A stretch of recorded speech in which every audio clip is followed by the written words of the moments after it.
जितने बौद्ध मंदिर हैं उनको तोड़ करके हिंदू मंदिर बनाए गए और तीर्थ स्थल बन गए। ये तो भारत देश के लिए भी, हिंदुओं के लिए भी, सबके लिए ठीक है कि बौद्ध गया को मुक्त किया जाए। और वहाँ पर जिस तरह से टांग अड़ाया है, वहाँ कोई मूर्ति हिंदू धर्म की रखी गई है और टांग अड़ाने से उनका कोई फायदा तो नहीं है, लेकिन अड़ंगा जरूर डाल रखा है। और 1949 का जो बोध गया टेम्पल मैनेजमेंट ट्रस्ट है, उसका निरस्त किया जाए, तो आंदोलन अभी चला। काफी लोगों ने संघर्ष किया, कुर्बानी दिया और गर्मी बरसात झेला, भूख भी झेला, लाठी डंडे भी उनके ऊपर पड़े और भगाया भी गया। मैं सबका तो बड़ा धन्यवाद करता हूँ। दलित आंदोलन उस स्तर पे उभर के नहीं आ पा रहा, या दलित राजनीति उस प्रकार से उभर के नहीं आ रही।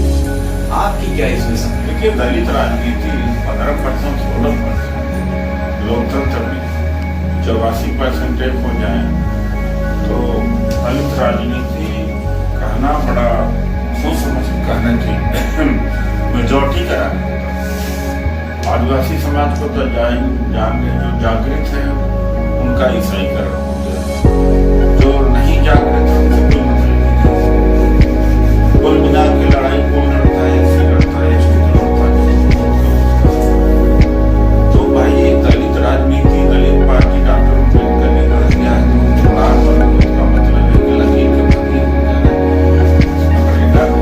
इसलिए 84 एक तरफ हो जाए और 16% मान लो दलित इकट्ठा हो जाए। हालांकि है नहीं, हजारों जाति बने दलित की जातियों में जितना एक दूसरे से घृणा है उतना अपन का से भी नहीं है। मैंने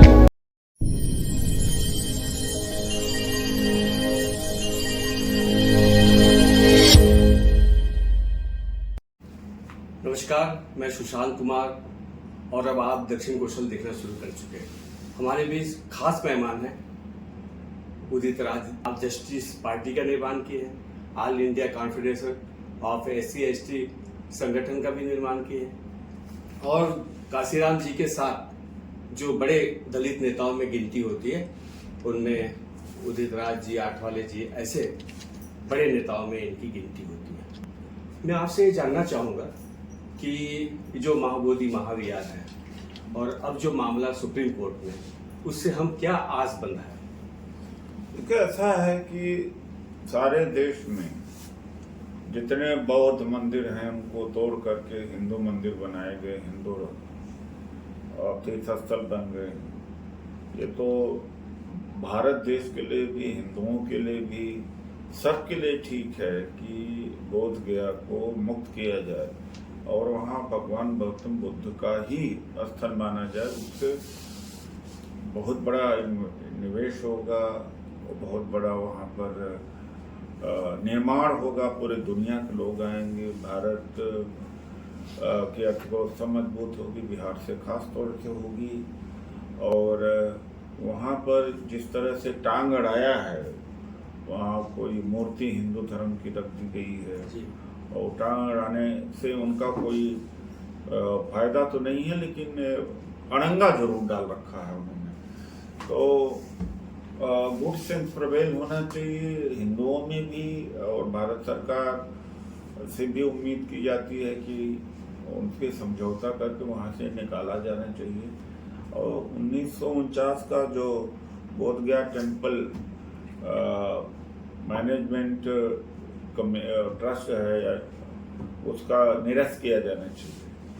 तो आंदोलन अभी चला, काफ़ी लोगों ने संघर्ष किया, कुर्बानी दिया और गर्मी बरसात झेला, भूख भी झेला, लाठी डंडे भी उनके ऊपर पड़े और भगाया भी गया। मैं उन सबका तो बड़ा धन्यवाद करता हूँ और सलाम उनको सल्यूट करता हूँ कि उन्होंने बड़ी ईमानदारी से लड़ी और आप लोग लड़ भी रहे, आप लोग भी उसी तरीके से राजनीतिक में आए हुए हैं। तो ये आंदोलन चलते रहना चाहिए, लेकिन अंतर्राष्ट्रीय स्तर पर जो हमें समर्थन मिलना चाहिए वो नहीं मिलता है। बौद्ध धर्म की जो कमी रही है कि अहिंसा अहिंसा, ठीक है, समय के हिसाब से बदलाव भी होना चाहिए। और मेरा ख्याल यही एक कारण था जी इनकी हत्याएं हुई, बौद्धों को मारा गया, काटा गया। केदारनाथ भी था बौद्ध स्थल, पुरी था, तिरुपति है, सारा जगह, और भगाया गया। और भागे यहाँ से तो उसका एक लाभ तो जरूर हुआ कि चीन में, कंबोडिया में, जापान में फैल गया, क्योंकि यहाँ मारकाट चल रही थी, तो यहाँ बुद्धिस्ट मांस वगैरह भाग करके गए, तो वहाँ तो फैला। अभी हाल में मैं चीन से ही आया हूँ, देखा हूँ कि वहाँ पर बड़े बड़े बुद्ध की मूर्तियाँ हैं, 300 फीट 400 फीट, पूरा पहाड़ का पहाड़ काटा गया है, जो कि भारत में नहीं दिखता। इतने बड़े मूर्तियाँ हैं, इतना बड़ा वो है स्थल है वहाँ पर। तो ये तो भारत के लिए गौरव की बात होगी, क्योंकि देश के बाहर जाओ तो भारत का जब नाम आता है तो बुद्ध ही है और कुछ नहीं है। ये तो जो कूप मंडूक लोग हैं, जो यहाँ से बाहर नहीं जाते, उनको लगता है कि वही बड़े हैं, या राम और कृष्ण बड़े हैं, विष्णु बड़े हैं, लेकिन बाहर कोई नहीं जानता। बाहर तो बुद्ध को ही जानते हैं। अब डॉक्टर अम्बेडकर को भी जानने लगे हैं, गांधी जी को जानते हैं। तो ये है।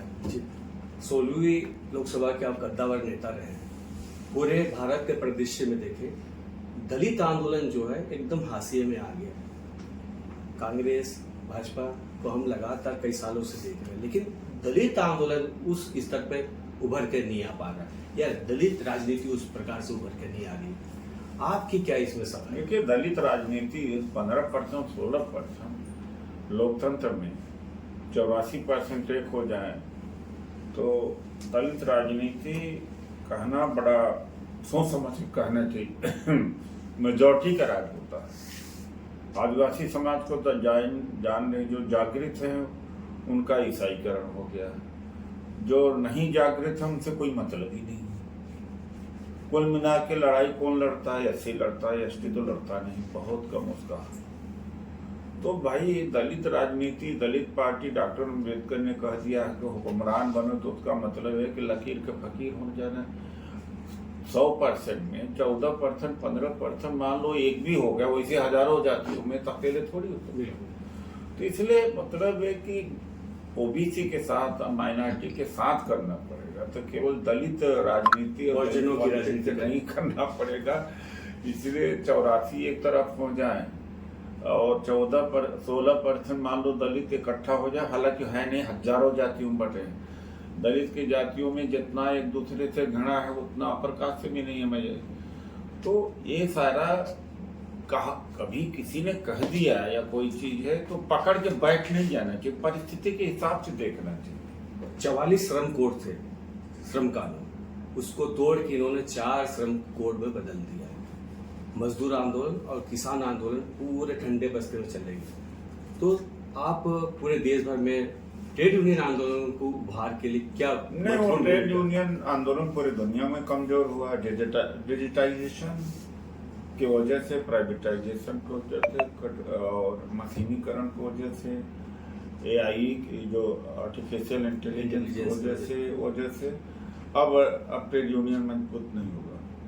नहीं होगा, इसलिए नहीं मजबूत होगा कि जैसे कि ट्रेड यूनियन अगर बंद भी आह्वान करते हैं तो उद्योग का काम चलता रहता है, मशीनों का प्रोडक्शन हो रहा है, कॉन्ट्रेक्चुअल लेबर से काम हो जाता है, फिर और कुरियर सर्विसेज हो जाती है, फिर प्राइवेट हायरिंग हो जाती है, कंप्यूटर कंट्रोल कर देता है, आर्टिफिशियल इंटेलिजेंस हो जाता। तो पहले होता था जब ट्रेड यूनियन बंद का आह्वान करती थे पूरा ठप हो जाता था जी, और रेगुलर एम्प्लॉय हुआ करते थे। अब रेगुलर एम्प्लॉय नहीं है। 2020 का जो सिस्टम आया और जो सोशल सिक्योरिटी कोड है, क्या नाम है उसका, कोड है 2020 का कोड है, उसमें तो कि अब उसके बाद से तो हायरिंग शुरू कर दी, कंट्रेक्चुअल हायरिंग। अपना जो बड़े बड़े कोई भी उद्योग है अपना रिक्रूटमेंट कर ही नहीं रहा। निजीकरण बढ़ गया। हाँ, वो कर रहा। तो अब एक बेरोजगारी इतनी अधिक है कि जो भी उसमें शामिल होगा उसको ठेकेदार निकाल देगा, इसलिए बड़ा मुश्किल है। बस्तर जो है युद्ध क्षेत्र में तब्दील होते जा रहा है। जिस छत्तीसगढ़ से हम आते हैं और अभी जो हमारी केंद्र सरकार है वो ईडी का डर दिखा दिखा के पूरे जो राजनीतिक पार्टी है, जो शासन करती पार्टी है, वो क्या कर रही है, अपने विरोधी पार्टियों को कमजोर करते जा रही है। ईडी का डर। कहाँ युद्ध क्षेत्र में हुआ? जनता सोई हुई इस देश में। अकेले बघेल जी लड़े और कार्यकर्ता, राजनीतिक कार्यकर्ता ज्यादा कदा लड़ता, समाज तो सोया हुआ पूरे देश में। बस्तर पूरा युद्ध उल्टा क्षेत्र में तब्दील। नहीं, पूरा उल्टा होता जा रहा पूरे देश में। मोबाइल से चिपक गए लोग। हर आदमी मोबाइल पर अपनी विचार डाल देता है, लिख देता है, भड़ास वही निकाल लेता है। वो घर में बैठ के क्रांति कर रहा है 6 घंटे 8 घंटा। एक तो सबसे बड़ा ये है।